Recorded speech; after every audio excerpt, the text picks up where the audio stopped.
This is Aslam Mirza. Assalamu alaikum. I'm going to make a presentation to you on how to contribute to a culture in the workplace.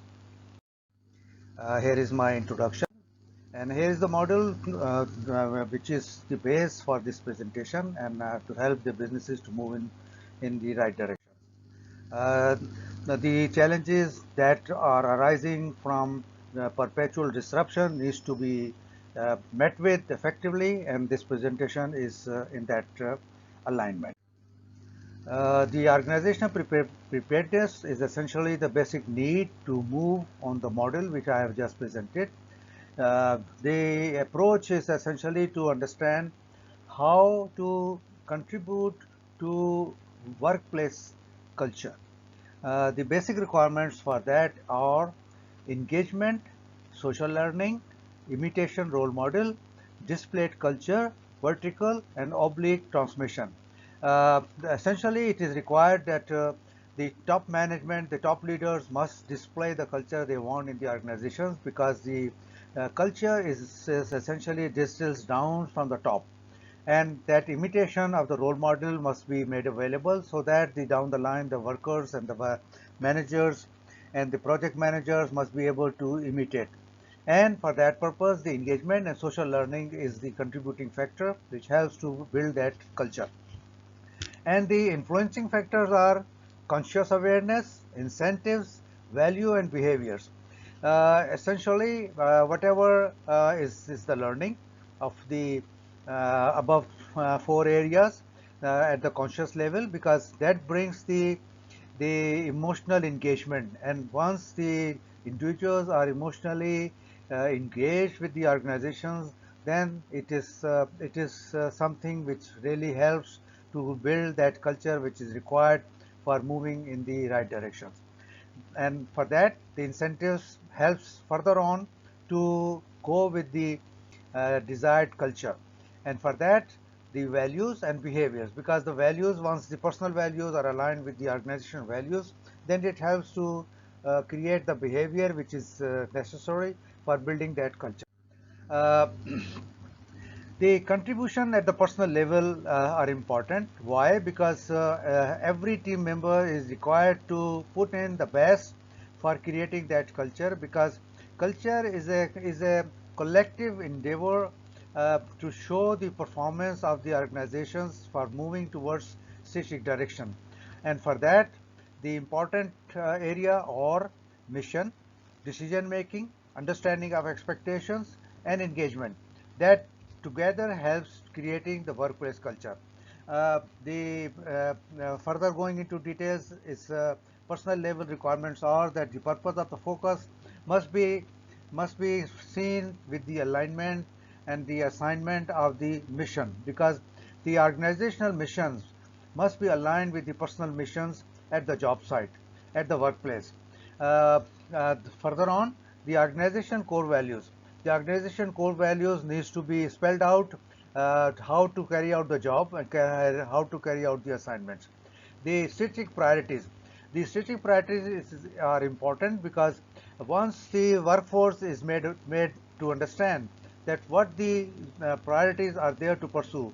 Here, for example, I would like to make you understand that there are two priorities generally which are common to be pursued at the workplace, or economic and the benefits. Economic priority means that you need to achieve in certain cost, and no more, no less, and no here and there. But if the benefits are the focus and the priority, then of course you are made to understand, you are made to work that the capabilities and the advancements must be carried out in a way that the benefits must be achieved. No way what at what cost. So that priority must be understood, that must be defined, and that must be spelled out. The further on, the sense of contribution that happens when your personal mission and your personal values are aligned with the organization, and your emotional engagement is created. Then the sense of contribution takes you to a level where you start enjoying your inputs. And inputs are important, because every team member inputs are has its own value, and of course the missing part at any individual level cannot be made up by the rest of the team. So every individual level's inputs must be taken care of. Alignment of decision making. This should be spelled out, this should be made to understand, because in the hierarchy and the chain of command must be respected, must be pursued for the decision making, and for that the roles and responsibilities which are well defined, which are well understood, must be followed. And for that purpose, further on, the action plan must be discussed, must be spelled out, must be known to every team member that how the action will take place. Further on, the understanding of stakeholders' expectation. The core stakeholders' expectations must be known, must be gathered, and must be understood effectively, so that the their expectations must be met at every level, at every advancements on the task level and at the project level. So further on, the purpose of engagement. The purpose of engagements must be clarified. Every team member must know that what is his and her purpose to contribute in that project, and for that purpose, to do that, the the courage plays a very strong role, and that requires to be open for putting in their inputs, putting in their opinions, putting in their working. So that courage plays a very strong role, and for that the open communication is the area which really requires to have transparency, because when the transparency is there, then only the team members are able to communicate effectively at the right time and in the right manner. Honest feedback. This is again important, because whatever advancement is taking place at the relevant point in time, when some feedback is desired by the team members, by the higher ups, must be provided in a most honest way, and that contributes to the formation of the culture. Continuous improvement, of course, there is always room for continuous improvement, and that must be looked upon, and one must be fair enough to do that. So with all this, the contribution towards formation of the culture is important at the personal level, and through these areas one can ensure to have that done effectively.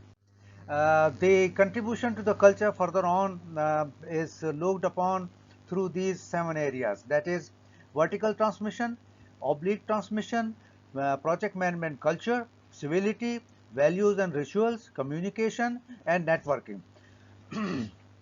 This here essentially vertical transmission is the top leaders who are there to demonstrate the demanding values set by practice, and provide the role model. And once that is done, and that is, they have shown up how to make things happen, and that practice must be distilled down to the workplace, and rest of the team members must be able to follow that up. Oblique transmission, that is the learning from the surrounding community and the social circles, and that transmission helps the team members to adapt the right things from them, and advancements at the workplace. Capture project management culture. There are 4 areas that by practicing project management application on the project, it brings you the application of the practices and principles. It helps you to go through collaborative leadership. It helps you to exercise the change management. It helps to capture the lessons learned and create the organization knowledge. So these 4 areas together brings the power of the project management, and once that is done, that itself brings a culture, as it adds to the culture. Civility, self-respect and respecting others' individuality, opinions, styles and preferences. So this civility has got to be prevailed at every cost. That brings the teams to teams coherence and work together. The values and rituals, religion and belief of every team members is respected, and diversity, equality and inclusivity is pursued effectively. So further on, the communication is the area that it should be transparent, it should be made effectively, it should be made in the interest of the work to go on. and the transparency is the buzzword which really required to go along with that. Networking. The project teams are need to know their networking for carrying the job done, because it's not only the team. There are suppliers, there are vendors, there are many other areas who brings in their inputs, and that helps to move the things up, and that networking must be understood and must be pursued in the most effective manner. So this way you are able to bring the best workplace culture, and helps to move the things to the right directions with the right force. And believe me, culture is the basic power behind advancements of the organizations and to perform at their peak. So with this, I expect that you have better understanding how what to contribute at your level and pursue the culture formation in the right direction. With this, thank you very much. If you have any clarity required, please reach out to me, and I will be more. I'm always available to bring you the clarity and their need to, any further need to understand. Thank you very much.